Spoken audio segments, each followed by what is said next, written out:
એક સૈનિકની આખરી ઈચ્છા, મા ભૌમની રક્ષા કાજે લડતા લડતા જો યુદ્ધ મેદાનમાં હું ખપી જાઉં ને તો મારો દેહ સબ પેટીમાં પેક કરી મારા વતન કુટુંબને મોકલાવજો.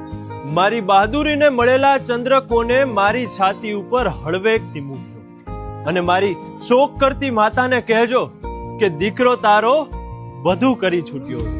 મારી બહેનને કહેજો શોક ના કરે, તારો વહાલો ભાઈ કઈ મર્યો નથી, આ તો સૂર્યાસ્ત પછી લાંબી નિંદ્રા લઈ રહ્યો છે. મારા પિતાને કહેજો ઝૂકી ના જશો, મારી બાબતે તણાવ હવે નહીં રહે.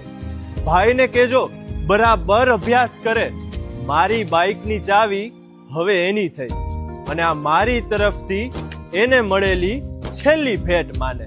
મારા દેશબંધુઓને પણ કહેજો આંસુ ના સારે મારા જવાના શોક ઉપર. હું દેશનો એક વીર સૈનિક છું અને વીર જવાન જન્મે છે જ મરવા માટે. જવાન મરતો નથી, શહીદીને વરે છે, એની કુરબાનીની ગાથા અમર છે.